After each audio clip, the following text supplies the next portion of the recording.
I was loving this, but okay, fine. Hi, everyone. Hi, everyone. We were just having welcome back to the Arsenal Fans Focus.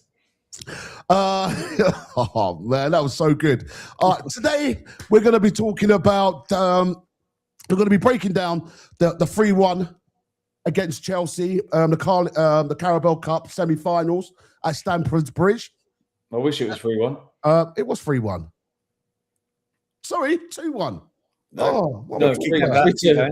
Sorry, well, okay, my bad, everyone. It should have been 3-1. My bad. Should have been 3-1, but 3-2. And then we're going to be looking forward and talking about the Forest game. I think, is it Saturday or Sunday? Saturday. It's on Saturday. Yeah, so sorry, everyone. We was just having a little heated debate, and I think I'm still going to talk about it later on. I thought we were live. But sorry? I thought we were already live. Did you? You liar. 20 minutes. You liar. I wish we were, though. We're going to get into that because I've got nothing to hide. Hey! Anyway, so here we go. Right. So we're going to be talking, like I said, we're going to be talking about the Chelsea game, the Carabao Cup. We're going to be breaking it down, talking about the performance, talking about the players' ratings. How do they feel that Arsenal played? Has Arsenal got one foot in the finals, or does Arsenal got to literally start again? But I'm going to break it down. But I've got Adam and I've got Jake with me. How you doing, guys? All good, thanks. You? Good. And I'm gonna tell everyone why we were laughing. All right, in a bit. I hope that's the same thing. But anyway, so Adam, without coming into everything at the moment, but how did you? Obviously, you went to the game. Mm-hmm. Tell us a little bit about the atmosphere and how was you feeling when you went to the game? Yeah, it was great. Obviously, the away end was rocking. It felt like we were going there, and yeah, I think when the team news came out as well, when Chelsea didn't have Caicedo, James, Palmer playing, it felt like it was a massive opportunity. When you saw our team, and it kind of you could feel there was a buzz going into the ground, and the away end was bouncing, and it felt like, you know, we've had a few semi-finals in the last few years where we felt it was a bit more hope than expectation. You know, when we lost to PSG last year, even Newcastle, it felt a bit nervy. Last night felt like we were there to do a job, and from the off, you know, you could tell with the early goal, it just felt like we were there to go and win the game and almost bury it in the first leg, which I think we should have done. No, it was good. It was really good. Hopefully it came across on TV how loud it was, and the Chelsea fans, you could tell they were nervy. I've been to the bridge a few times, and even the fans outside, there wasn't the kind of usual kind of gusto from them going into the ground thinking, oh, we're here to do Arsenal. It felt like they were like, oh God, this is going to be a tough night tonight without those three against Arsenal. And I think we really should have put it to bed last night. Yeah, Jake, how big is this win at Stamford Bridge, especially in a semi-final? It's only half-time. The performance was really good from us, to be fair. That's why it was so disappointing to concede that, especially that second goal from Garnacho, because I just thought we were in total control. And it was just a bit of a very sloppy goal to concede, I thought we weren't set up properly for the corner at all. Don't like to blame Kepa because he has been really good for us this season, but I think if Raya was in goal, we probably would have dealt with both goals in a better way.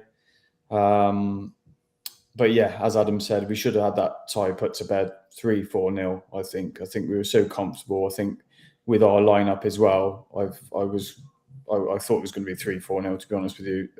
Like Adam said, with the absentees from the Chelsea team, and yeah, it was a real shame because I thought we performed really well. Gyökeres had a really good game, and obviously we spoke about him last week, but he really, really, made his mark. You probably listened to the podcast, I think. So, well, I think you've explained the whole game. I was just asking how you feel about it, but then you went for the whole complete thing. So, thanks everyone for getting involved. See you next week. Guys. See you next week. And it's goodbye from me. We've gone through the whole thing. So. Yeah, I thought Gary Neville was spot on.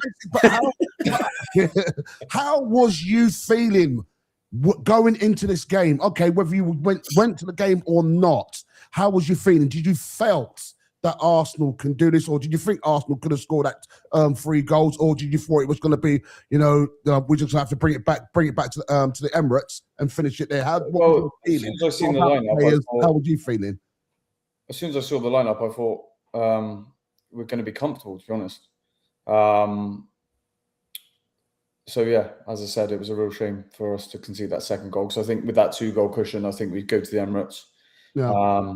Very, very comfortable. But still, with that 3-2, it puts pressure on the boys to go and get that first goal. And I think if we get the first goal, I think that's the most important thing at the Emirates. If we get the first goal, then we'll be fine to get in the final. But they're going to be a lot stronger in the second leg. So yeah, we'll have to see how we get on. So do you think the scoreline reflected how the game went? Not really. I mean, it was. I say we let them back into it both times. It felt like it was when we had a 5-minute dip after, when we conceded both goals. I think when you look at the chances at 3-1, with Marino's chance and Gabriel's header, if that goes 4-1, then I think we're looking more likely to get the 5th than they are to get back in at 4-2. It felt like they were on the ropes big time, and going 4-1, it was just the whole tie was dead. And I think they were clinging on, they were hanging on for dear lives, to be honest. And I think even the weird thing was at the end of the game, if you'd have shown like the fans, like Chelsea fans, you'd have gone, if they won this game or if they got a draw out of it, because they weren't that disappointed because they knew that they kind of got away with one a little bit. And I think, as Jake said, they're still in the tie. Now, I don't think they're going to come to the Emirates and win, but they've got a little bit to hang on to. And it's even from an inconvenience point of view for us, if we'd have won that 4-1, you could have rotated 7 or 8 players. We'd have had to really play badly at home, and it's almost like we've got to go and make a game of it, as you said. And it's like, whether do we stick or twist? Do we go out for the first goal? Do we kind of like soak it up? Do Chelsea come and go at us straight away, or they try and they try and keep it 0-0 for the first 70 minutes? And if it does stay 0-0, the longer it stays 0-0, the more nervy the Emirates will get. And Chelsea probably will feed off that. And I think they'll come and try and keep it tight. And if they can nick one, after 60, 70 minutes, it will get really nervy. I thought he got the subs wrong. I thought he got the subs right with Marino, and then the weird thing for me is when he brought Havertz and Jesus on, I thought he should have brought a winger on. I know Jesus can play on the wing, but I thought take Saka off the last 10 minutes, get Madueke on, and then stick Havertz. Or it was like we were playing Havertz and Jesus up top. And I just thought that was the bit of a weird substitution to bring them both on, rather than even an Eze or a winger. Right. So was this more about Arsenal being excellent or Chelsea being poor? I think we were excellent first 70 minutes of the game, and there was kind of a 20 where we got a little bit sloppy. I don't think Chelsea were overly poor. It felt like a team that had just got a new manager that were missing a few players, and that's why I think it was a little disappointing. It was a weird one at the end. You kind of celebrate the win, but there was a little bit of a feeling coming out of there. Like everyone was a bit like, this should be done. It's And as I said, it was unusual. You don't often go to an away game in a big semi-final and come out 3-2 disappointed, and the team that's lost 3-2 at home are going, okay, that could be worse. Two contrasting feelings, wasn't it? Yeah, it's odd. It was odd. It was an odd feeling. It was. I mean, who do you blame? I mean, do you think Arsenal, when they went 2-0 up, do you think that they had to get? Do you think that their mentality was, we've got the game in the bag, and they switched off? Or I think we have elements of this at times. I don't think it was just last night. I think we do it in the league sometimes. Bournemouth was a little bit similar a couple of weeks ago. We felt like it was a cruise control, and that's what sometimes with Arsenal, I think. I've mentioned this in the past. Not just this team, the team of about 7 or 8 years ago, when they were or maybe 10 years ago. Like the Sanchez Ozil team. We used to do it with them as well, where it was almost like we had this aura about us, like, oh, this is so easy at 2-0, and we'd lose, we'd drop points in City games, and it's creeping in a little bit recently, where we've kind of made things more difficult for ourselves. Like Bournemouth were never in that game. Even Pompey at the weekend, we said it. Portsmouth could have been. We could have hit 7 or 8 against them, and for a while at 2-1, you're thinking like, how is this 2-1? We should be 4 or 5 clear of it. And I'm hoping it won't come back to bite us in the arse against Bayern Munich or PSG later in the Champions League, because at the moment we are missing chances and we are slacking off a little bit for 5 minutes. We can't afford to do that against in the really big teams in the big games. What do you reckon? Jake? Yeah, I think it's been our problem even though we have been very, very, very good this season, we get into games and we go 1-0 up and we struggle to kill the game. I thought last season we were probably creating a lot more chances, clearer chances, shall we say. All I think about is that PSG game, home and away. But yeah, we need to put our foot down once we get the 1-0, get the second, which we did against Chelsea yesterday. Don't get me wrong, but yeah, that game should have been tied up 3-0. So where would you rank this performance compared to Arsenal's best games this season? I think it was mid-range. I don't think it was bad anyway. You go to any big ground and win a game. We lost him. Okay, you'll carry on. Yeah, if you go to any big ground and you win an away game, then I think you've got to look at it as a good performance. Now, look, Chelsea have 3 big players out, but that's a £1 billion squad. Some of the stuff I've seen today has been laughable. About kind of like it sounds like they're down to the bare bones. I mean, the players they're bringing in were £50 million signings, so it's still a good win. Again, if someone had said to me 2 days ago you'd come out there with a 1-goal lead from Stamford Bridge, I'd have bitten your hand off. But it just felt like they were a little bit more there for the taking because we were fluid and we did create chances. So we scored 3 and we had 3 or 4 big chances to make it more, and that's the disappointment thing. You look at, say, Marino's save from Marino. Jesus holds his line and that penalty happens if he just kind of holds his run for a little bit longer. There was big chances that we missed and we scored 3 goals. So yeah, I think it was a good performance. It was probably the most free flowing attacking football we've had for a few weeks against a big team. No disrespect to Portsmouth, but it felt like it was not the higher echelons of our performances because we didn't get it off. Same question. Where do you rank this performance? It was a good performance, and that's why it's so frustrating to come out of it with just the 1-goal deficit. Do you know what I mean? Or the 1-goal advantage. Sorry, because we haven't seen this sort of football for a couple of weeks. Villa, I'd say, was probably the last time we played like that, especially in the second half, obviously. But yeah, we do have these sort of 10-minute spells where we've dominated the whole game. We're in complete control of the game, and then we have, as I said, 5-10-minute spells where our shape's not quite right. We're not pressing as we should. We switch off in a vital moment, and we get stung for it. And that's what we need to nip in the bud. And that's why I think he does need to make these subs earlier. Because when Marino came on, straight away we turned the game around a little bit, got that control. Obviously, Marino was creating stuff for us straight away, and obviously he hit that shot too well, I think, and it was a good save from their keeper, who's absolutely rubbish. But yeah, we need to get these 10-minute spells out of our system and start killing games off, and I think we'll do very, very well. No, I totally agree because so I'm just watching that the replay because I mean, again, I honestly believed Arsenal's. I mean, when you think about those 2 goals Arsenal gave to Sancho, is it Sanchez? Garnacho. You can see the first one where I think it was Zubimendi when he slipped, and when they were going, I think I can't remember who had the ball, but he slipped, and then obviously it just went. I can't remember who it went to, but it went to Garnacho. But again, before that, Saliba tackled. I mean, it was an absolute pansy tackle, and the ball ricocheted off of him, and it went to Garnacho, and he was wide open. Now I think to myself, where was Ben White at the time? Because he went missing. Well, I think he lost the header for the first goal, didn't he? He went up and obviously got caught under the ball, but it was the first goal. He lost the header. Yeah, that was the one with Zubimendi when he. I think Kepa was at fault for that. I think Kepa should have stayed on his line and because it went underneath him.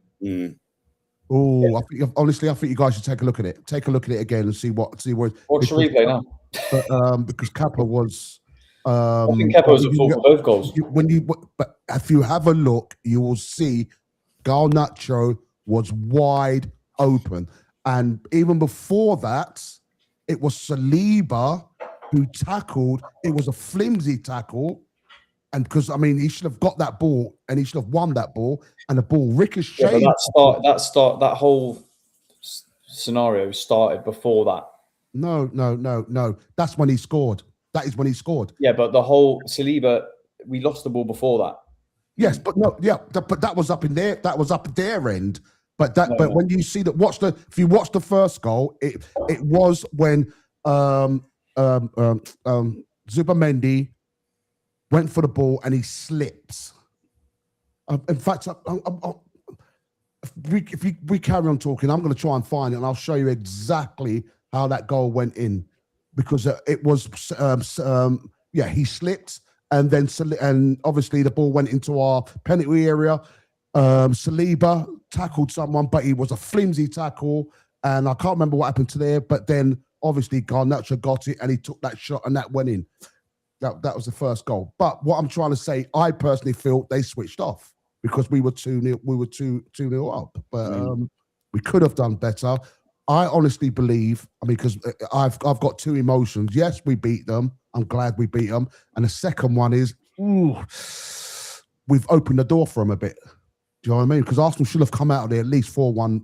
I think if I was a Chelsea fan now, I think looking at the lineup, looking at both lineups, if I was a Chelsea fan, I would have been really, really, really worried. And they're probably that. We beat them. Don't get me wrong, but they're probably the same amount of happiness for them as we are now. Right. Look, everyone in the chat, please let us know what do you think. Has Arsenal left the door open? Do you think Arsenal have got one foot at Wembley, or do you think it's just it's square? It's. I'm just trying to think of a word. It's in just sorry. In the balance. Yeah, it's just in a balance. It's in a balance. It's half time. It's half time, isn't it? Yeah, it shouldn't have been. It shouldn't have been, because Arsenal were the better team. Everyone in the chat, let me know. Was Arsenal the better team? Should Arsenal have killed off the game? Let us know. What we're going to talk about now is individual players' performance. So one of the questions I'm going to ask, and anyone can answer this one, who was Arsenal's best player on that night and why? I thought Rice and Zubamendi were excellent. I think, as Jake said, it was Gyökeres' best performance in an Arsenal shirt for a long time, if not his best. I thought he started fairly quietly, but then he grew into the game.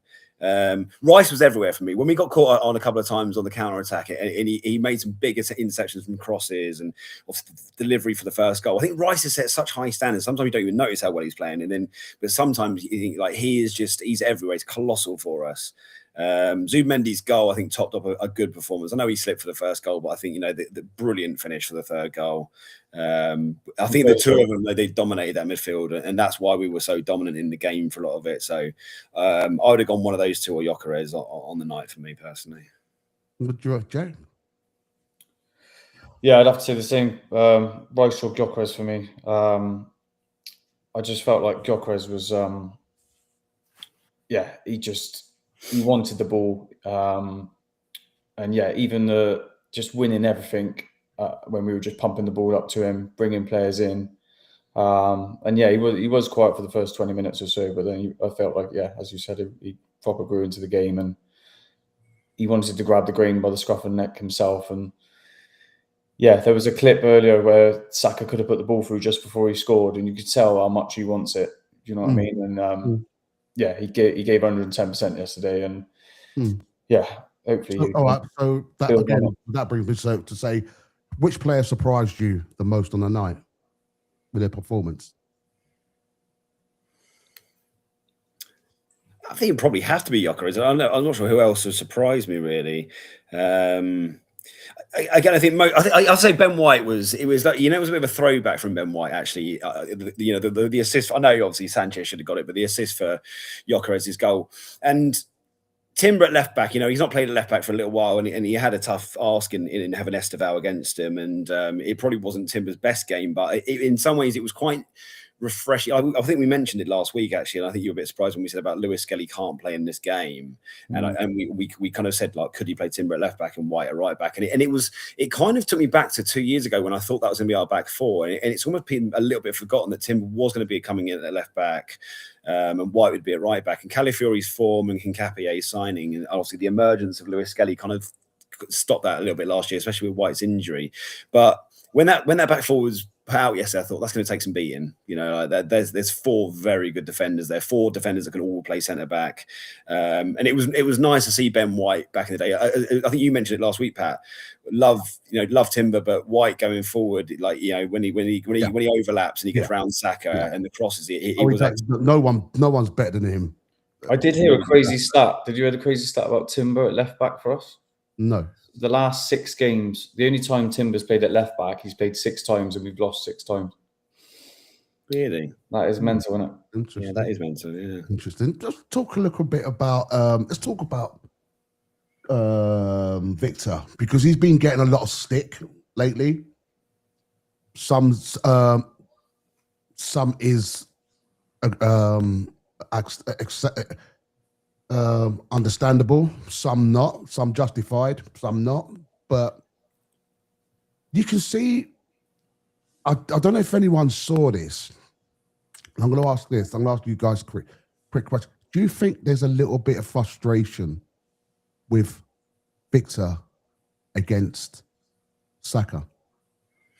I think that was just a one-off. He's a striker and he wants the ball and he wants to finish all the time. And I think he's very mentally strong. I think obviously he's probably heard all the noise. Oh, he's only had 8 touches the last game he played before that. And it looked like he came out and he was firing on all cylinders. He wanted to be involved. He was scrapping for everything, fighting for everything. And yeah, if you're a striker and your winger's not putting the ball in, you're going to get frustrated. I don't think it's a personal thing against Saka. I think it's probably anyone who's not giving the ball, Odegaard, Trossard, whoever it may be. But you could tell when he scored that goal, it was a big relief for him. And obviously the Arsenal fans loved it. Obviously Adam was there, probably the biggest roar of the night, I thought. So yeah, I don't think necessarily it's anything I wouldn't say personal. I wouldn't go as far as say personal. There's nothing personal. And you're right. He's a striker, and when you want the ball, you want the ball, don't you? So you hit it. You feel on that. What do you reckon, Adam? I think it's intensified a little bit. Like obviously, there's been quite a bit of a reaction to how he reacted to his goal when he pushed Saka in the chest. I was just about to. I was going to bring that up. And I think I've talked to my dad about it earlier because he watched it on Sky and I watched it the game. At the time, it felt playful. I've only seen it back once on TV. It felt like a playful kind of shove between 2 mates. But I haven't seen it close up. It wasn't. But no, I think there was a bit of frustration. I think the thing with Saka is that he does chop back a lot. I love Saka, but he a lot of the time where Madueke's probably more likely to drive down to the line and do the cutback. I think Saka's obviously more likely to cut back and do the kind of bendy cross to the far post. And I think that's where Gyökeres is probably not used to that, and that's not the run he's going to make. There probably is a little bit of frustration there. But equally, I don't think we're going to kind of adapt completely to stop Saka's strength, which is coming back. But that's what. But see, but then there you go. That is the trouble. If you're not going to adapt to him, don't have him, because a poacher, he is a poacher. He is not a player, and you've got to have to play. And this is where the problem is, because if this is Arteta's mentality, you're not going to see him scoring. He is slowly adapting to Arteta's system. No, he's not. He's frustrated because he knows that if I don't drop back, I'm not going to be in the game. A poacher, and certain pundits say it as well. I mean, who was it? It wasn't. We don't care what other people think over here on this podcast. Come on, now, be serious here, because it frustrates me, because at the end of the day, we bought him as a poacher. He is a fox in the box, period. Okay? Now, I wouldn't necessarily say that. Looking at his goals, you speak with Andy Cole or Alan Shearer or even what's his name? He used to play for Chelsea, the black guy. I can't remember his name. Hasselbank. So Hasselbank perfectly came out and said it yesterday. If I was Gyökeres, I would be saying to Saka, once you pass that man and you're in that box, you cross that ball to me because I will be in that front. That's where I want the ball. That's exactly where I want it. Okay? Saka, like you said, Adam, he touches the ball too many times for too long. He holds on to the ball for too long. He'll take on a player. He'll beat a player. He most probably will then beat the same player again and go back. While your man, who's the fox in the box, he's waiting there for that ball. Okay, but that ball's not coming across. Now, what's his name from Chelsea said? What's his name? Hasselbank. Hasselbank said, the first thing I did when I was a striker, all right, because that's who I am. I'm a fox in the box. I will tell my 2 wide players, okay, get that ball to me as quick as you can.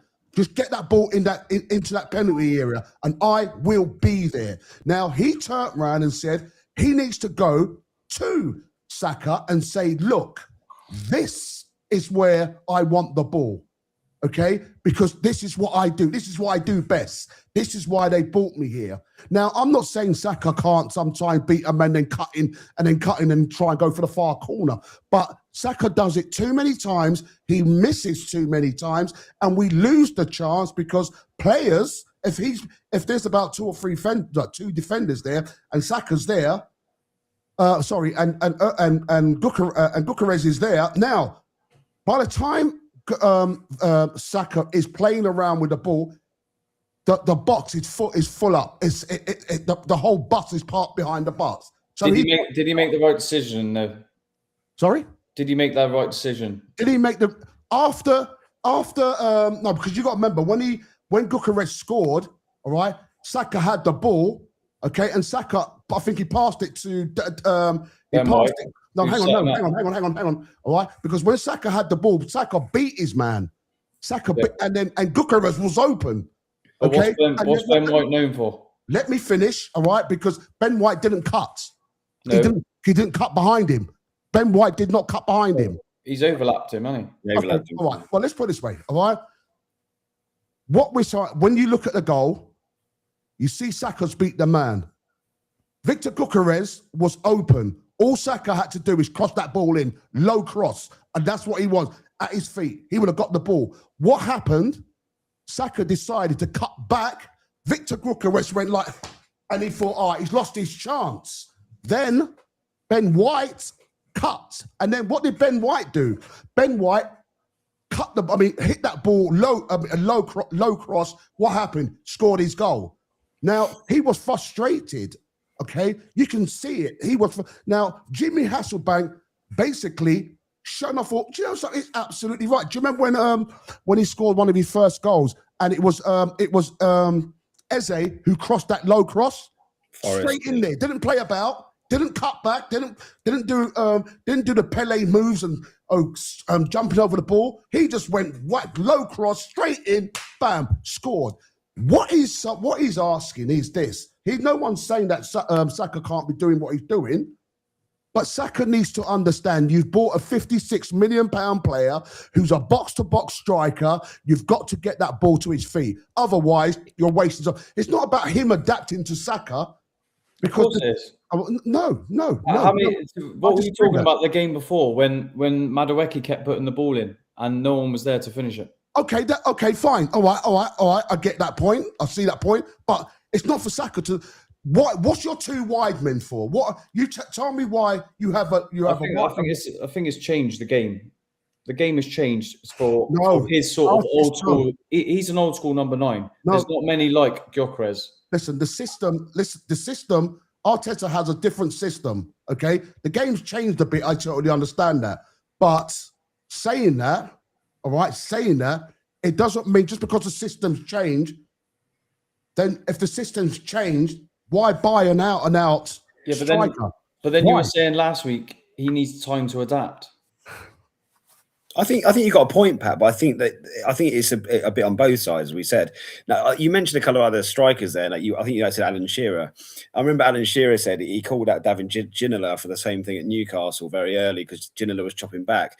I think he's got a point because obviously a classic number 9, as you said, is waiting for those early balls in. But I think I agree, but what we've got to be very careful is that we don't stop Saka's strength. If you think how many goals Saka scored chopping on his left in the last few years from the right-hand side, David Ginola was probably one of the best of it in the 90s, chopping on his right-hand foot. And if you go back to the unbeaten team, Robert Pires played on the left. He very rarely beat a player down the left-hand side and cut it with his left. Freddie Ljungberg very, very rarely put a cross in with his right. He'd make that run in behind. It's not been a new Arsenal thing. I'm not saying we shouldn't adapt to Gyökeres, but not at the expense of changing everything about our system. And also as well, sorry, Adam, a lot of the way we play, we defend, the whole 11 defend. Gyökeres does a hell of a lot of defending. Right? He's not up there on his own like Haaland, just waits for the fucking ball. Gyökeres is defending, pressing everyone. Okay, once Kai Havertz comes back, we can play that system because Kai Havertz is the kind of player he will drop back. He'll play. He'll be a part of the build-up play. That's his role. He's very good at that. He can play from right to left in the middle. That's great. All right, that's what you adapt to. I understand that, but when it comes to an out-and-out striker, you have to think differently. Because he's not going to change the whole team setup for him. Oh God! Well, I tell you what, it's half and half. Then you're going to have instead of having 11 players on the field, you're going to have 10. No, but how many? What was the stat the other day? With Gyökeres, we've won 19 games out of the 21. He works his nuts off.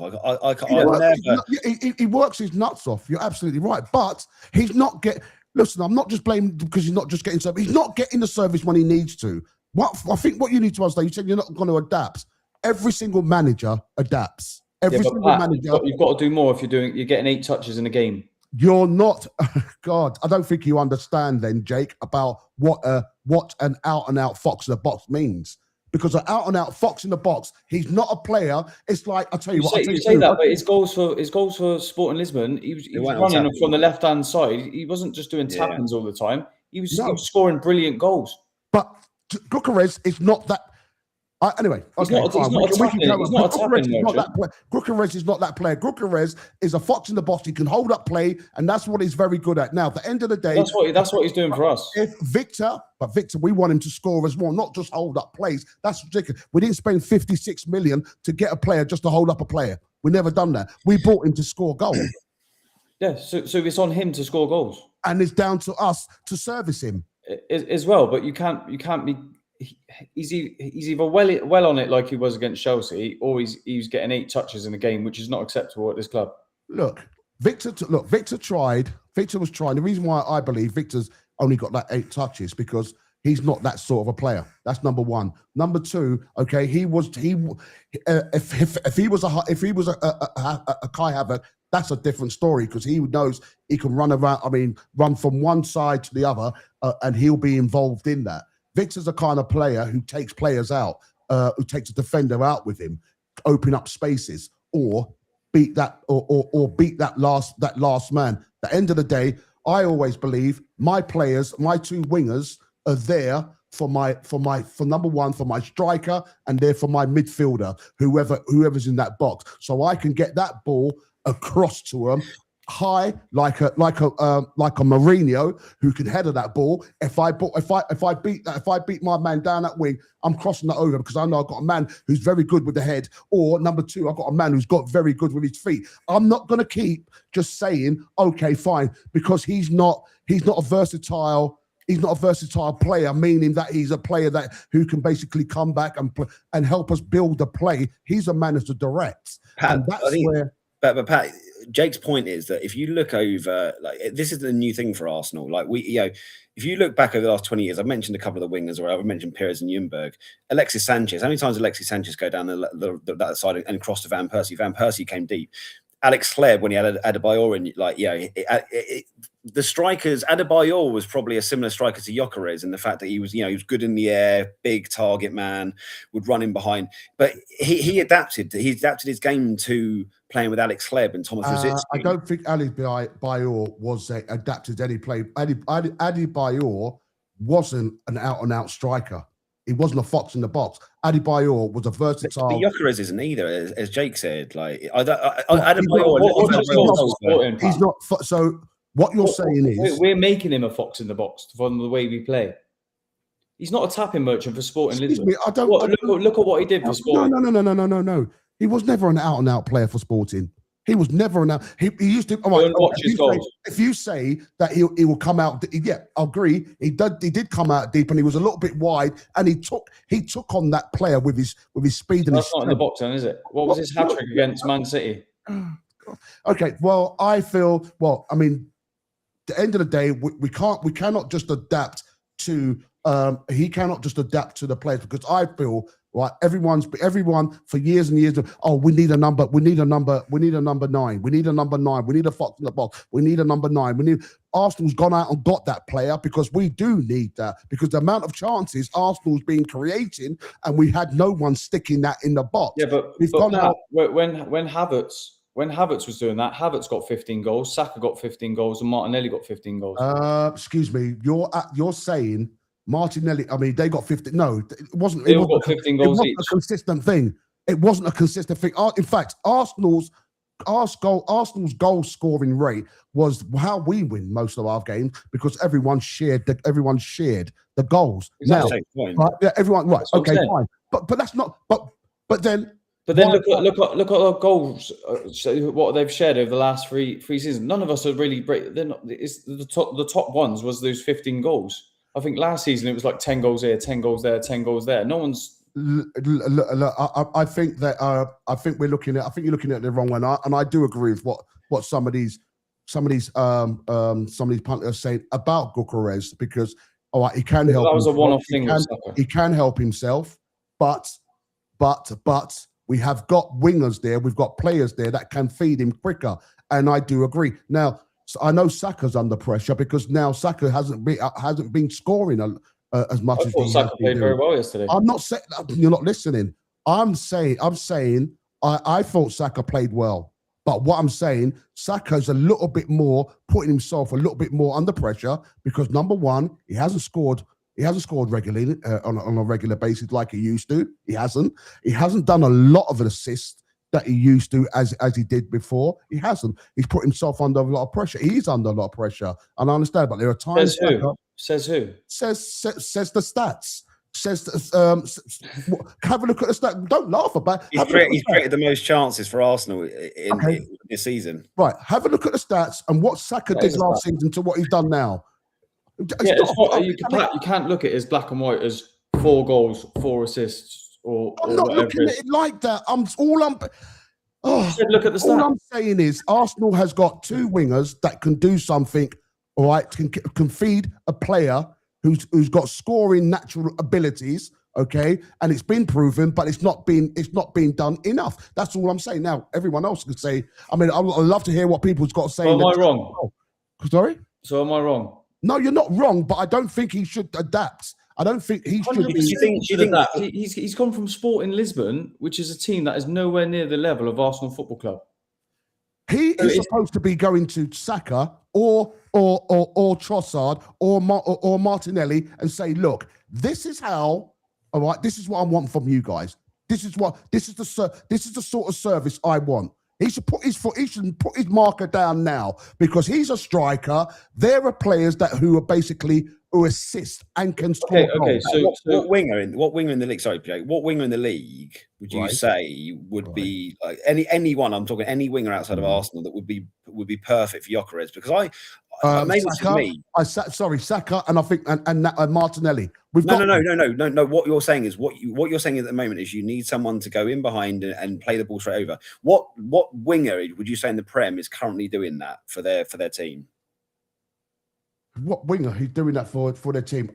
Even City, you're talking about Haaland. Haaland, if you're thinking Haaland is a fox, Haaland's a different goal scorer than he's more of a fox in the box than Gyökeres. No, he's not, because Haaland plays a lot higher up than Gyökeres does. And look at the City they play Doku, who chops in all the time. Savinho chops in all the time. Pat, based on your point, but you're looking at other teams. I'm looking at our team where you've got great wingers who are very quick, very skillful, can beat players, can get that ball can get the ball into that box as quick as possible. We're talking like it's the 90s and 2000s. Like Jimmy Floyd Hasselbank. Jimmy Floyd Hasselbank was one of the biggest moaners I've ever seen on the pitch, and he used to play with Jesper Grønkjær and Damien Duff, who used to chop back all the time. Based on your point, look at the way we've played over the last 3 years. What do? We give it to Martinelli, we give it to Saka, or we give it to Trossard. They go to the byline and they cross it back. Look at the goals we scored. Look at the goals. Would you agree, when Arsenal get into the final third, okay, do you think Arsenal hold the ball? You're putting all of this on. No, but you're doing the same thing. I'm just doing. I'm saying it's half and half. I said Gyökeres has got to do a lot more. He's got to be at the level of he's come from Sporting Lisbon. Number one. I think you're being a little bit harsh on him, because number one, like you said, he's come from Sporting Lisbon. He's coming into a new environment. He's come to play with new teammates. He's come to a different environment. He never really had a pre-season. Okay, he never really had a pre-season, but yet you're trying to say, well, he should be like a Haaland, or he should adapt. He's not. He hasn't had that pre-season stuff yet, guys. We're in January, with all due respect, mate. No. Doesn't matter. Pre-season was 6 months ago. But pre-season is one of the most important time when players bond. Would you agree? Okay, so how many times have we seen Gyökeres play like that yesterday? How many times have we seen Gyökeres play like that? Why does people have pre-season if you don't agree with that? How many times have we seen Gyökeres play like that, Pat? Gyökeres what? How many times have we seen Gyökeres perform like he did yesterday? Burnley away. Okay, but Leeds at home. Yeah, Forest at home, maybe for 10 minutes. Okay, well, again, we can. Pat, we are known. That's our thing. If you're saying he's a fox in the box, all we do is go to the byline and draw it back. Do you know what I mean? You say we are known. Okay, that's what we do. That's what we do. We pass it side to side. You're putting limitations on Arteta, because I know that Arteta is one of the most astute, capable, and best managers who can think about how to adapt. Now, the only reason why we were like that, because we never had a number 9. We depended on spreading the goals around. Okay, no one can say that Arsenal don't. When Arsenal get to the final third, it's a pass here, a pass there, a pass here, a pass here, and it's too late. The door's shut. But Pat, what about it suggesting this is not working? We're 6 points clear in the Prem. We won every Champions League game. We're in the semi-finals of the Carabao Cup. Why is it not working? No one's saying nothing's working. All I'm basically saying is this: we bought a £56 million striker because we've been crying out for one for years. We ain't had one for about 4 or 5 years. We've got a striker. He is a good striker. There's a way he plays. Anyone who's a number 9 knows a number 9 is a fox in the box, and what that means is he's the last man on a defender. All right, everyone knows argument's based off that one thing yesterday. Now, Arsenal, we play spread football, and I get it, but we brought a player in specifically for a reason, and even Arteta did say as well.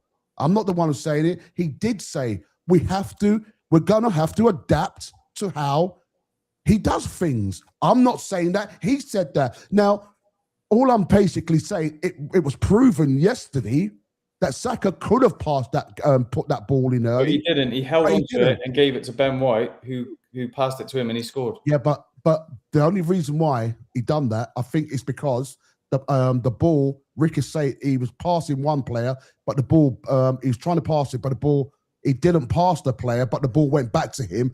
Ben White went behind him, and then he passed the ball, because when you look, you see Saka was ready. Saka. I'm sorry. Victor was ready. But the ball wasn't there. That's all I'm saying. Look up. People always say about Martinelli. Martinelli runs with the ball with his head down because he's not looking up and there's people there. Sometimes Saka needs to think, oh, hang on a minute. Shall I do the same old that people know what I'm going to do, so they're going to take me out of it? Or should I get that ball in early? That's all I'm asking. That's all I'm saying. If I'm wrong, I'm wrong. All right? But one thing I want to say before now we've moved on is, did anyone see, Adam, you probably didn't see it because you were at the game, but Pat, you might have seen it at half time. Yes, don't talk about that. Don't say it. I know what you're going to say. I know you're talking about you're Get talking about some right. over my bloody mouth, shall I? Jesus. Yeah, no, I've got that down here, mate. You're talking about Rice, right? I ain't saying nothing. Fucking hell. I'm going for. I got to go 2 seconds. You carry on chatting, boys. All right, okay. Did you see it? What? No, I'm not sure I did. No. All right. Well, when he comes back, because I'm going to get him to say it now. I'm going to. Okay. Well, I mean, but do you understand? I mean, I understand the point, Pat, and you've got a point. Don't get me wrong. Look, we have to adapt to him. All I'm saying is, I don't think this is clear cut as Saka. And I think Saka's getting a little bit of unfair stick for oh no, I'm not giving him stick. I'm not giving him stick. Not saying you. I'm not saying you. I'm saying as a collective. Oh, there you are. You're back again. I'm saying as a collective, he's getting a little bit of unfair stick. And I think what I'm saying is Saka's biggest threat in the last 4 years has been that kind of cut inside and the bend into the far corner. And I think, it's going to take him a little bit of time to change that. Just keep that thought. All right. But say that again about what Saka does. So Saka, a lot of the time, a lot of his big goals have come in when he's cut inside and bent the ball into the far corner. Right. Right. Now, don't you think if you was a player, you've cottoned onto that? I think they've always known it's the case that you couldn't defend it. Like Mo Salah, Mo Salah does that a lot. But it's in the same way, the top players, you know what they're going to do. You just can't stop them. Most people knew Thierry Henry was going to cut in on his right foot and bend into the far corner. They couldn't stop it, despite the fact they knew it. And what I'm saying is, Saka's so good at it, he will draw the foul, or he will draw the defender, and then he chops inside and plays it into the far corner. How many times? If just because a defender works, that doesn't mean you should never try it again. No, I totally agree. But how many times have you seen that this season and it's gone way over, or it's been? Yeah, it has. It hasn't. And no one's. I think Jake and I said it last week. Saka's form has been a little bit of a worry this year, but I don't think he's going to change his whole game on the basis of one striker. No, I'm not saying he won't change. He won't adapt to it, and he won't change things about it. But if Saka stopped cutting inside, then it would be odd, because to say that's what he's made his name on in the last 3 or 4 seasons. No, I totally understand that. Pat, I've got to think as well. If I know what you're saying about hitting it first time across, but Martinelli is right-footed. Saka is left-footed. Right. So 70 or 80% of the time, they're going to cut back and put it back on their left foot. And that's why we've had the defenders like Ben White and Zinchenko, whoever it may be, to overlap.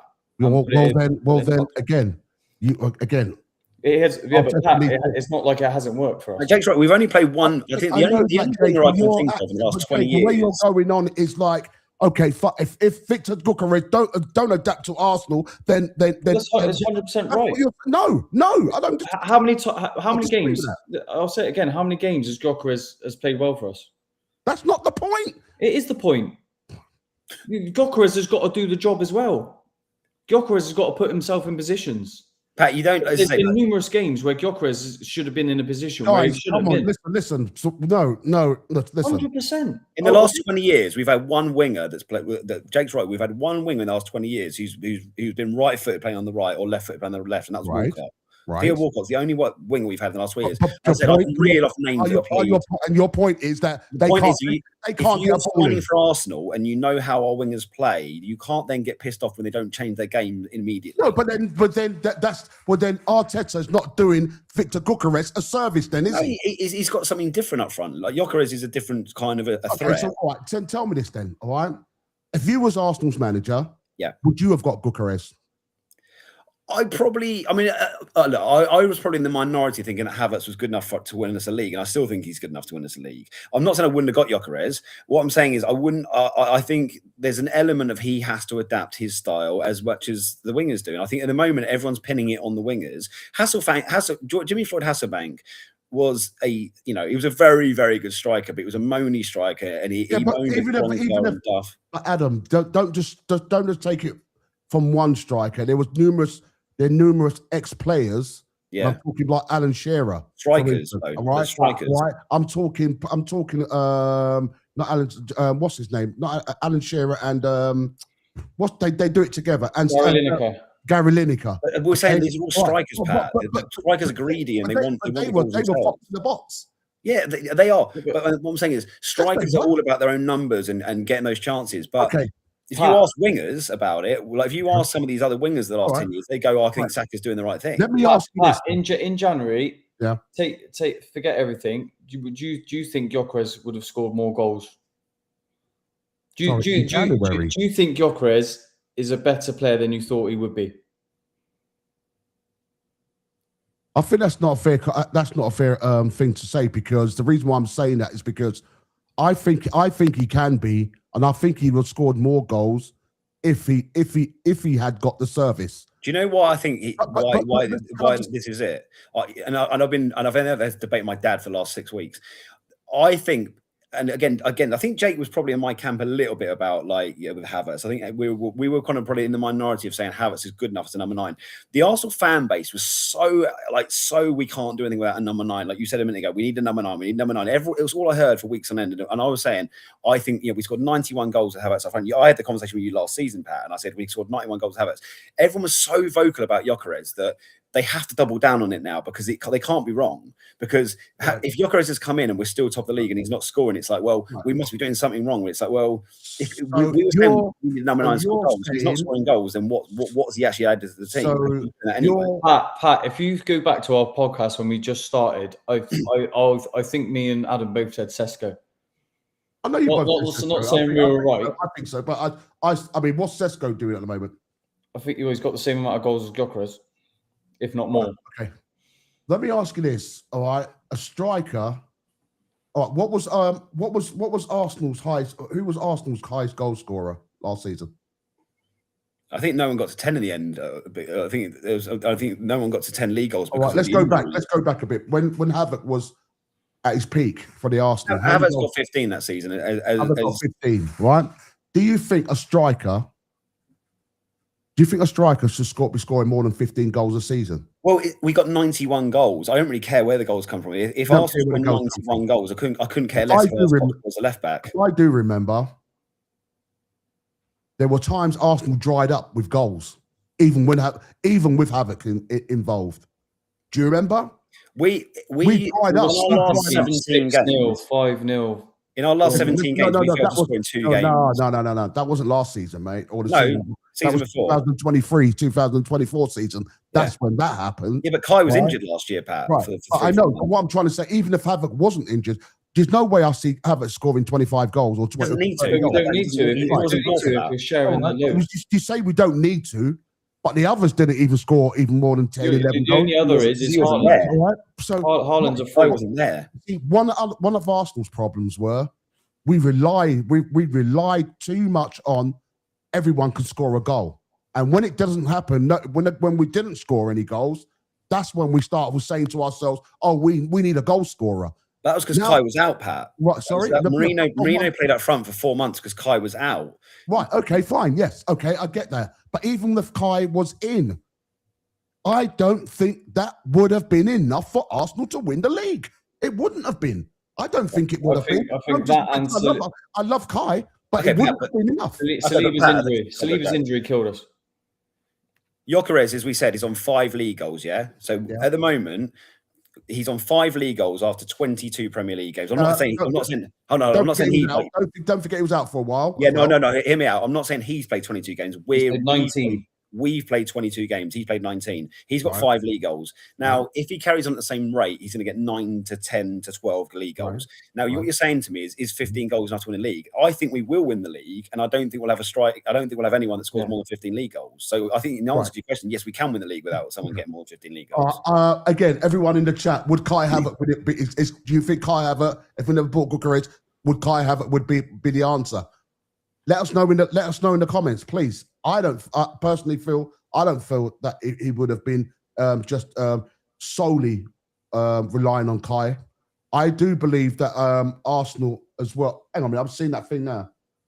Oh, I'm seeing this. Sorry, I'm just having a look at Gyökeres' goal. I thought the Elliot was back there for a minute. Okay, but what I'm trying to say is that the guy is proven he can score goals without a shadow of a doubt. Okay, I do believe. Why isn't he doing it? Anyway, so right, moving on from that, fair question. No, you're being silly. You're being silly. No, I'm not. He hasn't proven he can score goals yet. He hasn't. No, you are. You not are at the highest level. He hasn't. Because the reason why he's not scoring goals because he's not getting a service to score the goals. Oh my God. He is. He's not getting a service. It's not that part. What do you mean? What do you mean? Have you watched these games this season where he has? Oh right. So what you're saying is right that. Because you're looking at because he got 8 touches in one game, he got this touches. Not just one game, Pat. It's not one game. Marino's got a better goals to game ratio than Havertz when he plays up front. So what's the difference if you're playing the same team behind him? Look, like I said, it's my opinion. I do believe that he's not getting a service. I do believe that he's trying his best. I do believe you've got to stop. I mean, it's his first season. He ain't going to hit the ground running. Not every single player that comes into the Premier League. You just made excuses for him. Excuse me, I'm not making excuses for him. You have. You just said there's only one player that I know of who's literally hit the ground running like he was playing it, like he's been playing, like say, from the day he was born. There's only one player. Gyökeres. No. You all thought Gyökeres was going to be a lot better than he has been for us. Fact. At the end of the day, all right, I am not going to judge him on just one season. That's me. Because I don't believe that's right. I don't believe that Gyökeres was going to come here and score 15. I don't believe Gyökeres was going to come here and score 15 to 20 goals. I wish we'd have predicted how many goals he'd have got in the summer. I wish you'd have gone 25. If we'd have asked that question in the summer, you'd have gone 25. 100%. I need to find something because I'll show what I said. Because someone said, "What are you expecting Gyökeres to get for this season?" I said, if I'm honest, I said between 10 and 15 goals. And I'm talking about throughout. Find me that clip. Okay, you're right, and I'm wrong. Okay, fine. Well, that's what I said. I said between 10 to 15 in all competitions. So he's on track, right? And that's the fact. Because I'm not one of those players. I'm not one of those supporters who think, oh, no, we've got that striker now. He's going to go. He's going to go 25. He's going to hit the ground running. You just said 2 minutes ago. Yeah? We can't win a league with a striker that's not going to get more than 15. You're saying you're happy with 15. Am I happy with a 15? No, you just said. Yeah, I said you can't win a league with your top goal scoring at 15 goals, but you just said you'd be happy with 15 goals. Which one is it? Well, I was happy. I'll be happy. Like I said, he's come to a new league. I'm not expecting him. I did not expect that player to come and hit 25 goals. I never expected it. I did expect. I did say between 10 to 15 goals. He not a 56 million now, at the end of the day. Well, anyway, I just feel that you've been a little bit harsh on the guy. Give the guy some time. I think he's going to come. We're not being harsh on him. I was singing his name last night, but what I'm saying is, let's not pretend he's not been a little bit disappointing at the moment. I'm hoping he turns it around, and I hope he hasn't. But it's not just his fault, is it? If someone said to you in August that by the end of January he had 5 league goals, you wouldn't have gone, "Oh, that's him." Adam, do you feel that every single time he's played, he's got the service? Or he's not been open? But it's also on him. That's what I'm saying. How many games has he not been in the right position? How many games has he gone missing? Well, all I can say is this, guy. I mean, again, everyone in the chat, you might feel Kai Havertz is going to be our saviour. We'll see what happens. Kai's back now. Let's hope he comes back. Has Kai not proven that? Sorry, no, he hasn't. Not for me, he hasn't. Not proven that. No, he hasn't proven it for me. Because at the end of the day, I'm not having a go at Kai. Pat, you're basing that. On he has to score 30 goals. I am not blaming Kai because Kai was not brought in to be a striker. Okay, Kai was brought in for a midfielder. That's the difference. All right. So I'm not blaming Kai because Kai's doing. Kai won the Champions League for Chelsea as a striker. Like I said, Kai was brought in to Arsenal not to be a striker. All right. He wasn't brought in to be a striker. And Gyökeres was. He adapted to be a striker. Gyökeres was what I'm trying to say is, what I'm trying to say, but Kai, but the thing about Kai, 5 goals. Yeah, but Kai played in the Premier League, and Gyökeres never. That's the difference. Gyökeres scored 50 goals, and he's been the best last striker. year. Thiago at Brentford hasn't played in the league. If you look at Ekitike, he's getting the service. And the only difference between he's doing a lot more for the team as well. Ekitike is not a fox in the box. He's a player that plays out. What are you laughing for? What's so funny? It's a fact. Because Gyökeres is not a fox in the box. Look at his goals for Sporting. Okay, we can carry on with this. Let's move on from that now, guys, because I think that doesn't. Because at the end of the day, all right, to say Victor is not a fox in the box, that doesn't make sense. Because he scored from a yard out yesterday, doesn't mean he's a fox in the box. So, all right, Adam, I'm going to ask you. I'm going to shut up. I'm going to close this down because that's absolutely ridiculous. Is Kai Havertz? Is Gyökeres a number? Is he a number 9? Is that what we bought him for? Yes or no? Number 9 is such a vague question. It's like, okay, right, fine. All right, then tell me, what is number 9? I'll answer that. He's not a fox in the box. Okay, right. He's not a fox in the box. Okay, fine. Stick with what you're saying. But the reason why, what I said, like I said, Arsenal, he was bought to be a fox in the box. He was bought to be an out-and-out number 9. That's different. An out-and-out number 9. Alan Shearer wasn't a fox in the box. Sorry, an out-and-out number 9 is a fox in the box. No, it's not. It's not. Okay, fine. Moving on. Alan Shearer and Francis Jeffers were completely different players. Moving on. Game has changed. All right. Well, everyone in the chat, please let us know. Am I wrong or am I right? Or am I saying something that Arsenal didn't buy him for an out-and-out striker? Please let me know. Or did Arsenal buy him to basically to play in the midfield or to play outside on the wing? If that's what Arsenal's done, someone let me know in the chat, because it seems like to me these guys feel that he was bought to play either a midfield or a winger. Let me know. No, he was brought in to score goals, and he scored 5 goals, and has not lived up to what he should be. But Kai Havertz was brought in to score goals. He did. He scored 15. He scored 15 and nearly won the league. He scored 15 and nearly won the league. He wasn't brought in to score goals. You said he was brought in as a striker. No, you said it. I said Kai Havertz is a better striker than Gyökeres. Who said Kai Havertz was brought in as a striker? Has he not been a good striker for us? Neither of us said that. Sorry? Yes, has he not been a good striker for us? Hey, he left Chelsea. He left Chelsea after winning the Champions League as a striker. Okay, fine. So what you're saying is, I'm going to say it again, did Arsenal bring him in as a striker? Yes or no? What are you saying, Jake? No. He's brought in as a number, like a cam. Neither of us said yes. What's your point? Neither of us said he was. You said he was brought in as a midfielder, and neither of us said he was. No. But so he got played up front, he scored 15 goals, and he won the league. All right. But what I'm asking is, guys, please, all right, Jake, are you taking back what you're saying? Just say yes or no. I didn't say it. I said I just said Havertz won the Champions League. That's all I said was Jake, Havertz won the Champions League as a striker. You said they brought him in to be a striker. And I'll tell you something right now. Okay, fine. Well, I'll tell you what I'm going to do. I hope we can get this, because I'm going to rewind it. You won't find it. You'll be here all day. Right, that is unbelievable. While you're at it, look at Gyökeres' goals for Sporting as well, and let me know if he's a fox in the box. Anyway, as we're moving on, let's move on, man. God, you two, boy. You two, honest to God, man. Anyway, right, so let's talk about where are we? I've totally lost with the Forest. We get the Forest now. Players, individual players' performance. Right, let me ask you, who would you say was man of the match for Arsenal? Gyökeres, you got it. Fox in the box. Oh God! Pat. Okay, go on. How many man of the matches has he got this season? No, how many man of the matches has he got this season? I'm just asking you. I'm asking you. How many man of matches has he got this season? I don't know. I couldn't tell you. One. Okay, one. Okay, but I just asked who was the player. After all that, we're not. You're missing the point. The point's gone over your head. Let's go to Forest. Yeah. Take me to the Forest. No, seriously. So who would you have said the man of the match was? I probably would have said Rice. You're changing it. I thought Rice was. Yeah, I'm Rice. You're Rice? Yeah. Well, let me tell you, Rice, I say the last 20 minutes I don't know what it is. Maybe it's me, but he does look tired. He does look. That's why he was on the bench. He does look tired. He does look tired. He really does look tired, and that's why he got taken off. I'm a little bit worried about him.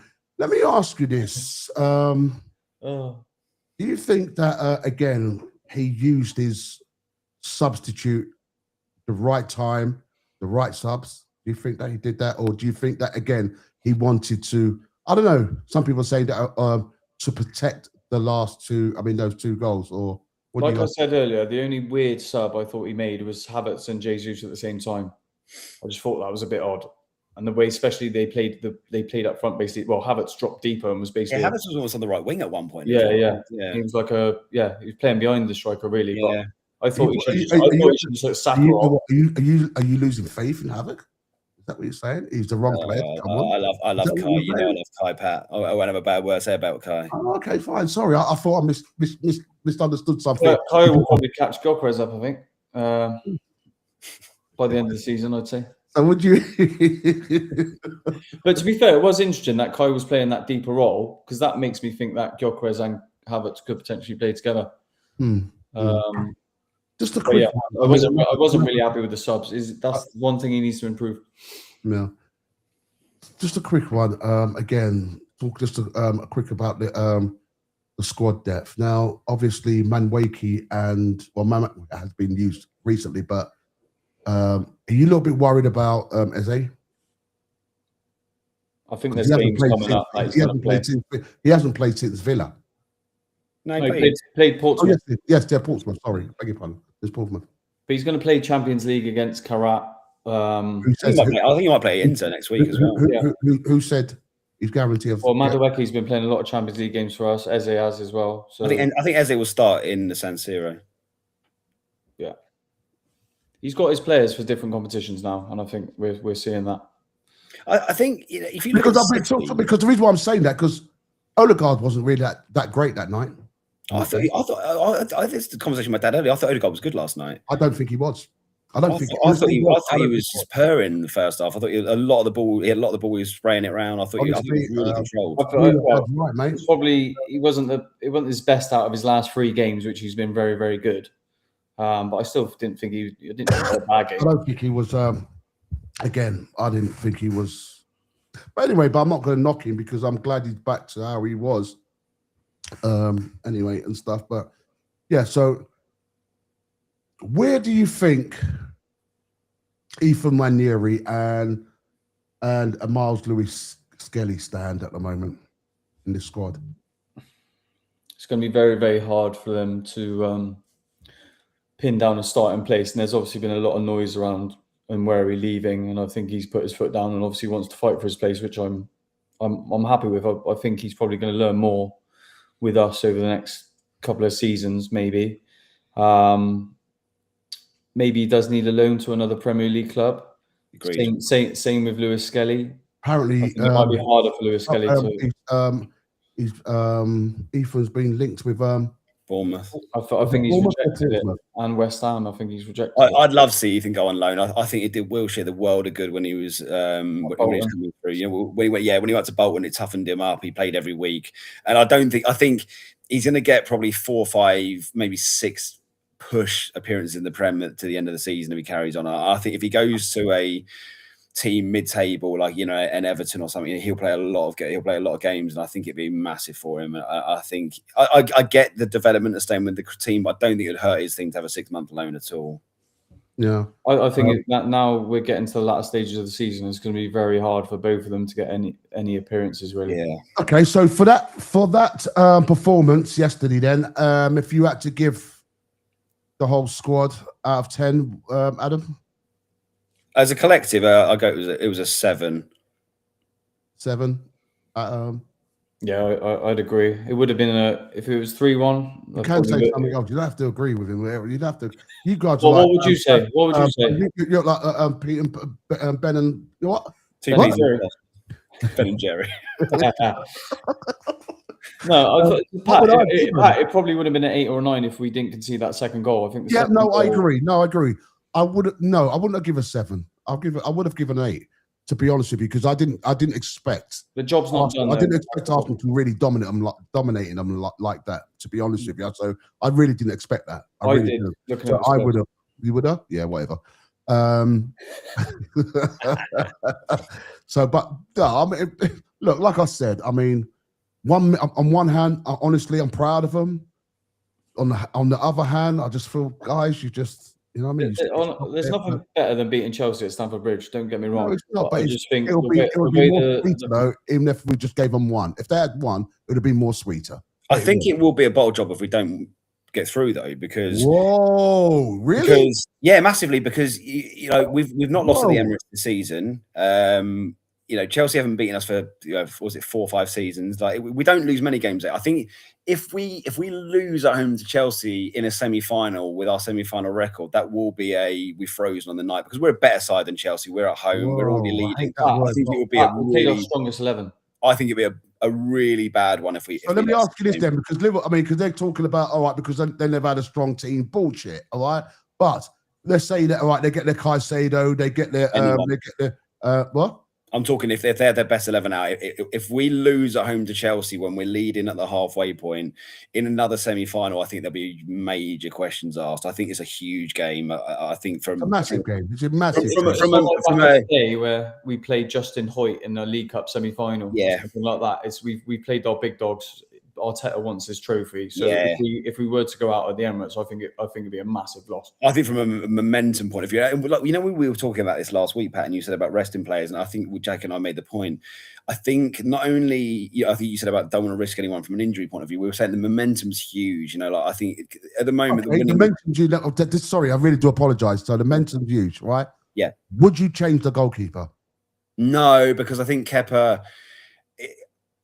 I don't mind changing the goalkeeper, but I don't think Kepa is a huge risk in a home game. I think he had a couple of wobbly moments last night, but I think he's a good goalkeeper. Would you change him, Jack?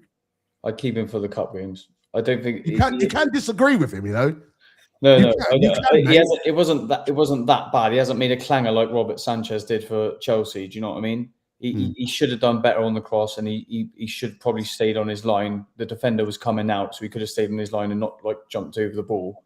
But that's probably the first thing he's done wrong at Arsenal. So I'm not going to slate him for that. He still deserves. I wouldn't say he should lose his place to that. I just think Ryle probably would have done better in those situations. But the keeper's coming in after only playing league games once a month. Do you know what I mean? I think if we do play City as well, you know, at the moment it looks like an Arsenal City final, bar obviously a big upset from Chelsea or Newcastle. I think, you know, going to play City, we're going to be the top 2 in the league at Wembley in mid-March when the league's on. It's going to be a big game. It's going to be a big statement made by either team that wins that. I think it's going to be a huge psychological boost to whoever wins it, and I think it's a real big marker to put down. If we go and win that Carabao Cup at Wembley and beat City well in a final, then I think everyone goes, Jesus, Arsenal are really serious here. Like, you know, if City turn us over in the final, then I think a little bit of wobble comes in. I think it's this cup suddenly become very big on the basis of who's in it. I think we talk about the Carabao Cup 15, 20 years ago, you know, it wasn't being taken very seriously. Ferguson and Wenger weren't taking it very seriously. Pep, I think, to his credit, Guardiola's brought this competition back a little bit because he's taken it so seriously. He's won it 6 times with City, and I think there was a period, wasn't there, in the kind of early 2010s when, you know, Swansea won it, and, you know, but going back a bit further, Blackburn and some weird teams started winning the Carabao Cup. If you look at the last 6-7 years, it's been big teams winning it, and I think it's suddenly become like a trophy to win again, to make a statement early in the season. I think that's why Arteta's looking at it this year and going, right, we need to go and do something. In it. Chelsea have got nothing to play for, so this is like the one trophy that they can win.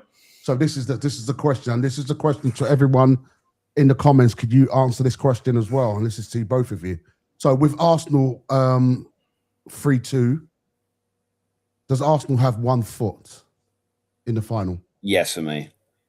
It's advantage us, but we've still got to go there. I feel like we still got to go there and play like it's 0-0, obviously. And yeah, it's all based on the first goal, I think. I think it's 85% done now. That's not me being arrogant and saying we can't lose this game, but if we play this game, 9-10 times, Chelsea win it once. Yeah, I bet you're acting as if you're what's the word we used earlier? Justified. I mean, justified. Like you're a bit arrogant, aren't you? Because that's like if you ask if you were doing a poll of every fan that wasn't Arsenal and Chelsea, and they said who's going to make the final, it'd be 85% Arsenal after that first leg. It would be, if not more. Okay. Second question: Is there any chance Chelsea can turn this around at the Emirates? And as everyone in the chat, please let us know what you think. I'm asking Jake. Anything's possible. Obviously, they've got big players to come back, and as I said a minute ago, this is probably one of the only trophies that they can potentially win. So they're going to be well up for it, and it is going to be a difficult task. I hope we don't play defensive and try and just keep that one goal advantage. No, don't say that. That's never going to. No, I'm saying I hope we don't. Yeah, that's not going to happen. Any player, any teams that plays to win for that, you lose. But we are known for that. We are known for just getting 1-0 up and defending very, very well. So I hope we don't do that. I think Arteta won't do that. Hopefully we'll go with the same vigor that we did against last night. But yeah, anything's possible. And as I said, Chelsea are going to come back a lot. It's going to be a totally different side to who we played yesterday. Can Chelsea turn it around, Adam? They can. They're a good side. I don't think they will, but they can. Yeah. Again, it's they've got dangerous players, and as I say, we've lost our last 4 semi-finals with Arteta, so there will be an air of nervousness about the ground. We'll go there expecting to win, but there will be an edgy, especially as we said, we don't quite know how to approach this game at the moment. Because say you are leading, you don't want to go hell for leather and get caught in the break early on, but equally you don't want to go defensive. So yeah, it's definitely possible. But I think there's a different mentality about Arsenal this year, and there's a bit of different steel. I think even going last night, I went to Newcastle last year, and I know we were 2-0 down, but I went to both legs of Newcastle last year in the Carabao, and it just felt nervy from the off. Last night, as I said earlier, it felt like we were ready to go and we were going to go and win it. And I think we've got enough experience in the squad now and enough nous to get over the line. I think 2 years ago I worried about this game, thinking, oh God, are we experienced enough to go and close this out? I think we are now. I think we can win ugly if we have to. I think it is different now because you probably all saw the stats that it's the first first semi-final that Arteta's won. Yeah.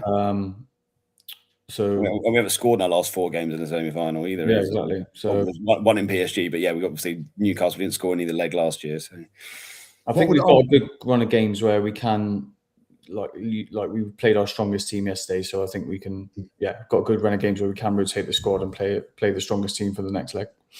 Okay. Everyone in the chat, once again, please answer this question for me and let me know. Also, before I say anything else, guys, please subscribe. Please like and please share and let everyone know about it. And please support, guys. Be much appreciated. The third one I'm going to ask is, what would Arsenal need to avoid in the second leg? Adam? Complacency is probably the first bit. As we said earlier, we can get a little bit there's a bit a swagger about us when we're one go up, and it's very it's an odd one, isn't it? You don't often go into a game before you started with a goal lead. And I think we have to try and play the game like it's 0-0 on aggregate. Take it as a one-off game against Chelsea, because if you start going out there thinking you one go up and you start overpassing it or start sitting a bit deeper, then you're asking for trouble. So complacency is the big thing to be careful of. Okay, that's it. Nothing else. I'm going to call you Mini-Me. Well, what I was going to say to that, what I was going to happen? Don't concede 2 goals and lose the final. Lose the semi-final. What I was going to say? I can't say anything else. I mean, if there's a... No, I'm kidding. I'm kidding. Don't lose. All right, I'm going to ask you this, Jake. Does Arteta need to go strong or manage the game? 100%. He'll play the strongest 11. So that means he's going to play Raya then, right?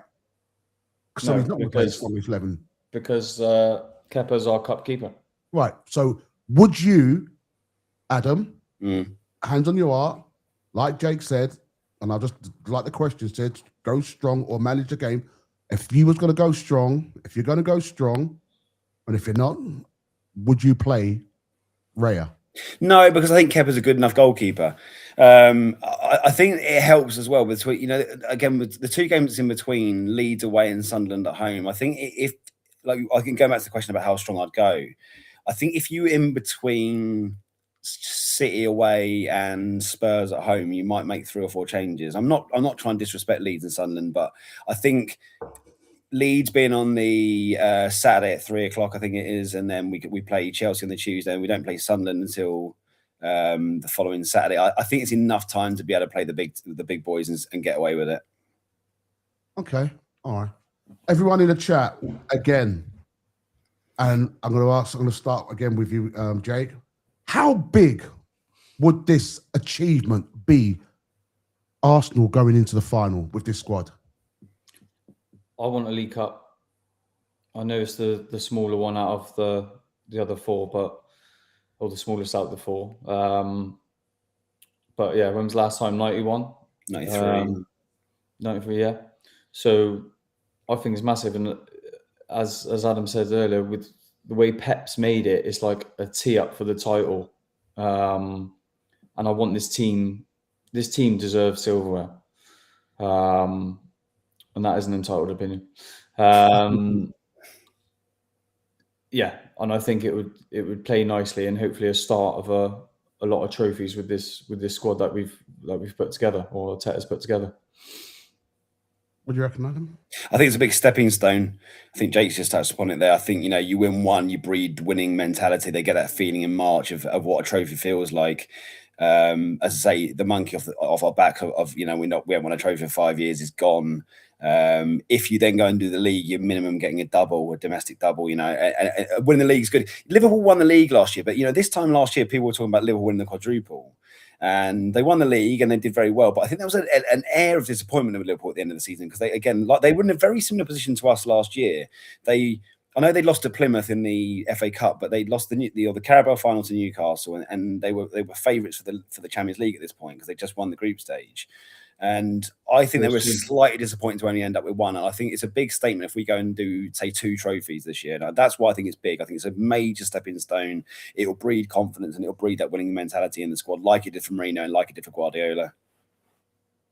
Hopefully the boys get the bug for it. Before we go into something, this is something I know you was talking about, Jake, and I do apologise, mate. Well, I'll talk about it now. Yeah. Have you got a video for Adam? A video? Are you allowed to show it? I'm not sure. Yeah. I'm gonna show it anyway. I'll be right. So you want to talk about it, or? Yeah, go for it. Oh, sorry. So context, Adam. We're coming out for the second half. Oh, sugar. Sorry, guys and girls. Oh, do apologise. North London is red. Do apologise. We're coming out for the second half, and the players are waiting in the tunnel. Okay. And what's his name? Albert Steinberg, is it? Yeah. Him and Rice start to have a proper go at each other. So yeah, hopefully Pat can provide content. I've got it. Rice was basically telling them to fuck off. In a sec. And then Steinberg got dragged away. Okay. Yeah, I mean, him and Rice. Really Rice literally. I mean, Rice literally was in his face. Fuck off. I'll have a look at it on Twitter or No, I've got it, mate. Listen, calm down. I mean, what's the matter? Have a little bit of faith. Get on the big screen then, big man. Have a bit of faith. I'm going to put it on the big screen. Have I got a bigger screen than that? Yeah. Right. Here we go. All right, here we go. Yeah. Right. Hang on, mate. It's just trying to load. Yeah, if you put a big screen, then press play, you might help yourself. I'm yourself, man. What's going on here? IT expert. Oh, don't even bother. Come on, guys. Don't let me look bad in the screen. I'll get you a link now, mate. Don't worry about that. Hang on. Okay, that link's not working at the moment, so technical difficulties. Okay, excuse me a minute. Just what's his name? Steinberg. Yeah. Okay, that's wrong. Don't know what happened there, but that should not have happened. But it'll be on X, surely. I've got it. I'll have a look at it straight after. Yeah, it's interesting though. I got it here. Yeah, but what? I'll send it to you in a link. In the chat, yeah. I'm a good guy. Yeah, and it might. I don't know. There you go, mate. What? It's in the chat. Okay, here There we go. It's playing now, isn't it? Yeah. Big screen, boss. Why isn't it playing? It is playing. It is playing. What is? See that? It's when you put the sound on, it stops, isn't it? Yeah. Click that link in the private chat, Pat. Go in your private chat and click that link.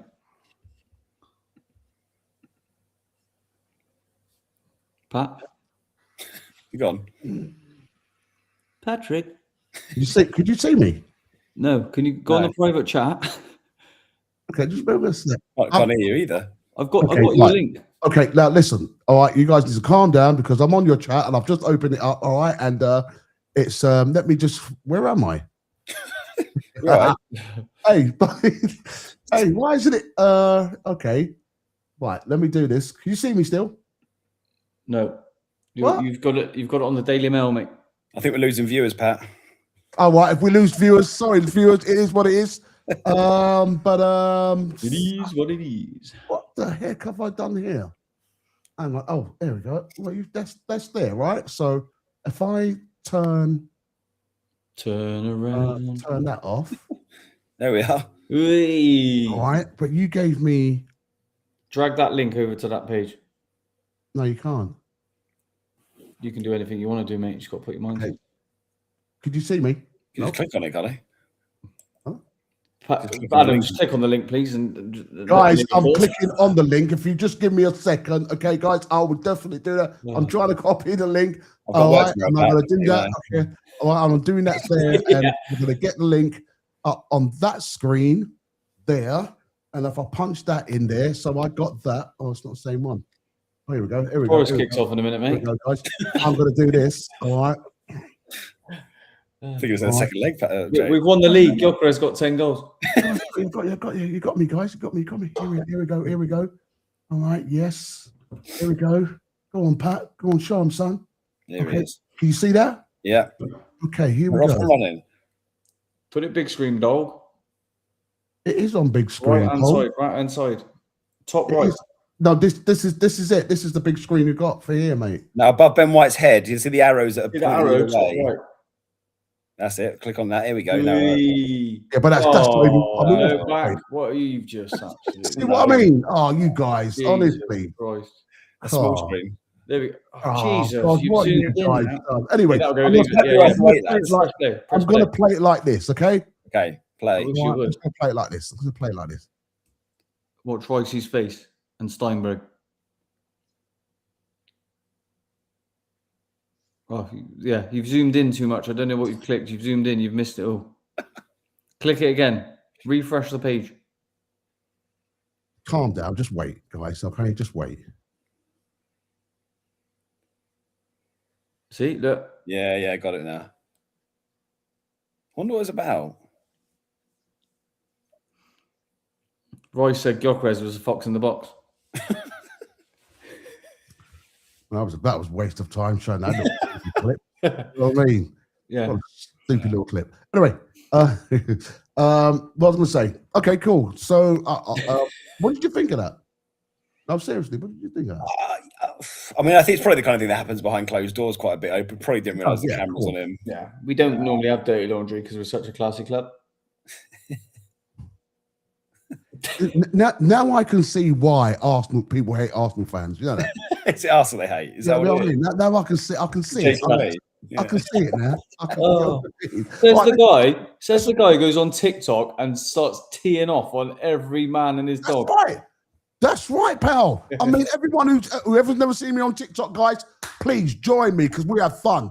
All right, I'm not like some of these Arsenal fans who just do. I'm too scared to say that Arsenal's too good. Listen, guys, I'm telling every single person now. All right, Arsenal will win the league this season, and it's not that because we guarantee or because we're arrogant and everything. I do believe that this is Arsenal's year, guys. In the chat, if you think if I'm wrong, please say I'm wrong. If I'm being deluded, say I'm deluded. But I, honest to God, feel. I know there's some people who don't like saying it until we cross the line. But I honestly, in my heart, I honestly believe this is Arsenal's season. call me arrogant, call me deluded. I don't give a toss. And that's just me.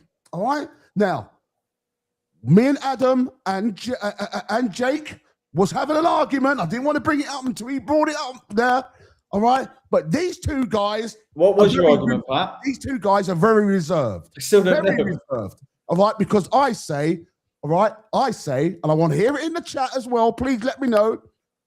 Is anyone worried out there who gives a monkeys what other fans think about Arsenal? Please let me know in the chat, because I'm one proud Arsenal fan. His name's Pat. Right? I'm one proud Arsenal fan. All right? And I tell you now, as much as I get it, people calling Arsenal deluded, Arsenal fans are this, Arsenal fans are that, I'm backing up my corporation. All right? I'm backing up my fans. Now, I know there's fans out there who say, yes, you're right. Yeah, they're right. Sorry, guys, that's not me. I am the front and center. All right? I, honest to God, believe this is our year. I really believe this is the season where Arsenal will win the league. Now, if I'm going to be deluded, if you're going to say, well, what about winning the Champions League?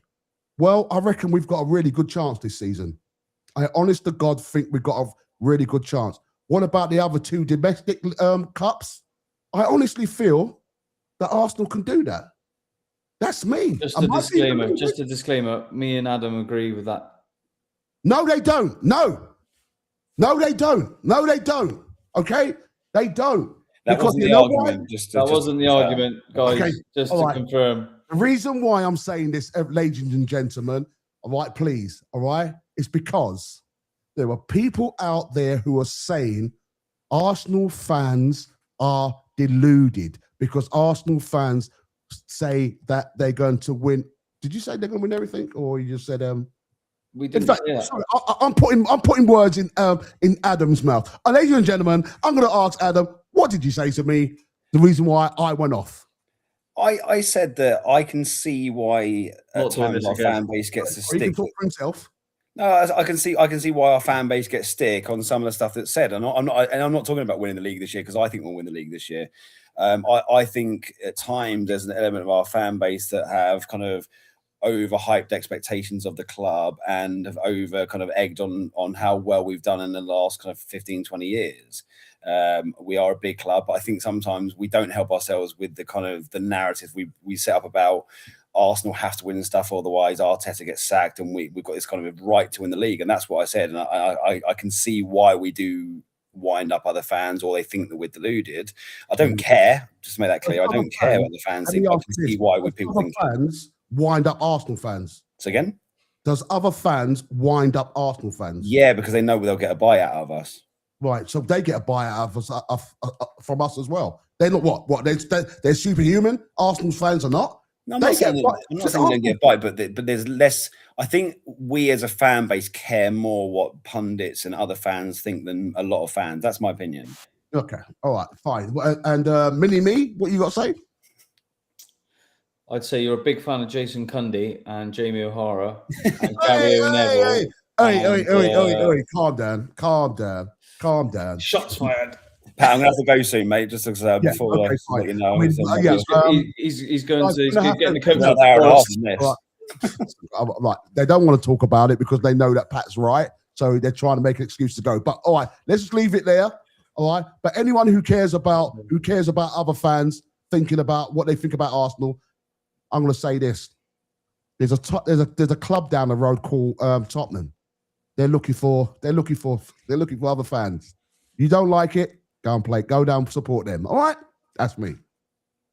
Anyway, moving on. Look at their face. You see that? You two are biting. Look, they're going to bite. That's the word. They're going to bite. No, I'm only kidding, guys. Listen, that's just a little bit of fun, guys, which is happening. I'm going to finish it off now, guys, because we're going to, obviously, we've got Nottingham Forest on the weekend now. Tomorrow. I keep forgetting. What does he say? Got work tomorrow. Guys, when is it? Is it Saturday or Sunday again? Saturday, 5:30. What's that, Saturday? 3 o'clock kickoff? 5:30. 5:30. 3 o'clock kickoff? 5:30.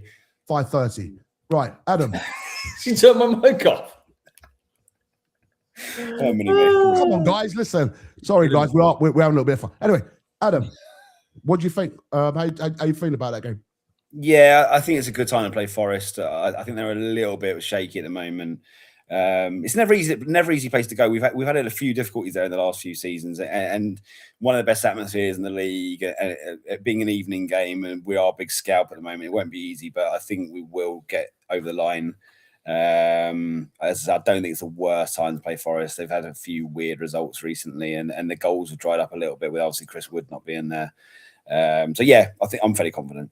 Okay, Jake, after a big game, how does Arsenal approach this one? I think most of the players that played on last night will play. Again, there might be a couple of changes, which I'm not against. But yeah, it's our bread and butter in the Premier League. So yeah, we need another strong performance, another away game. So it's going to be hard, but yeah, we've got the players to do the job. Should Arteta rotate, Adam? Not too much, no, because I think he can rotate in Milan next week. It'd be interesting as well. I think City play before us, don't they, as well? So, and they're at Old Trafford again, in the derby, so that won't be an easy game. So, I think we could go. I don't know. I'm not saying City won't win at Old Trafford, but there's a good chance they could drop points up there, and we could go into that really bouncing again. I think someone said I think it was Merson said a couple of weeks ago, it's always a big advantage playing first, but it depends if you win first.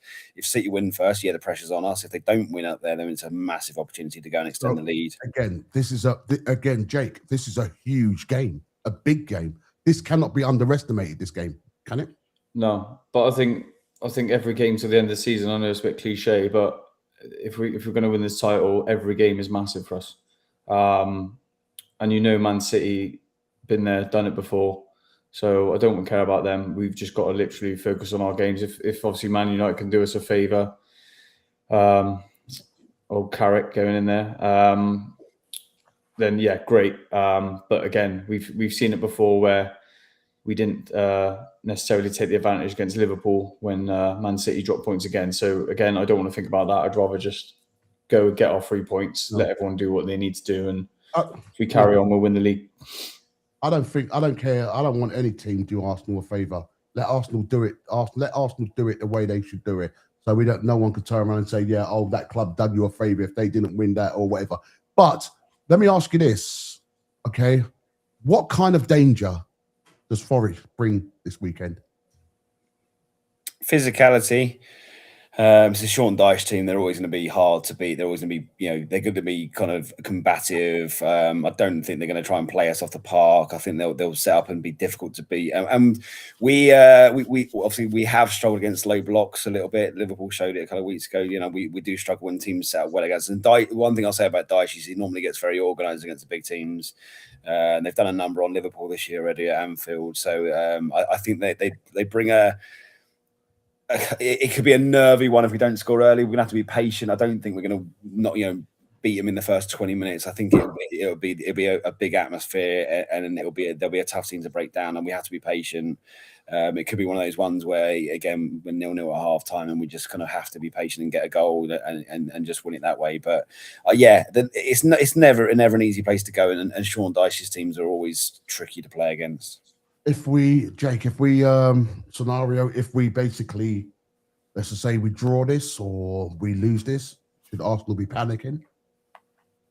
No, we're still in a very, very strong position, but I don't expect or I don't predict that we will still the performance against Chelsea was good. It was just a lapse of concentration. So I feel like we're in a probably better place performance-wise to go on and yeah, we should, if we want to win the league, we've got to be beating these teams. So it's not the end of the world, but yeah, I would be disappointed if we didn't come away with all 3 points, obviously.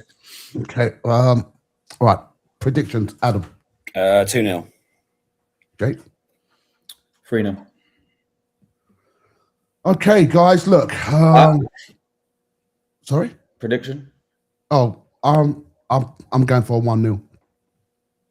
I'm going for 1-0, to be honest. Okay, listen, guys, everyone in the chat, let us know, what do you think? Is this a big game tomorrow? if Arsenal drop this, what do you think? Let us know what you think in the chat, guys. I just want to say thanks for everyone who's been watching. Please subscribe and like the video and follow, guys. And I want to say thanks. I want to say thanks to Jake. Thank you, mate. And I want to say thanks to Adam. Cheers, Pat. I want to say thanks to everyone else. And I just want to say up the Arsenal, guys. Have the faith. Keep the faith. And whoever's going tomorrow, go and be safe.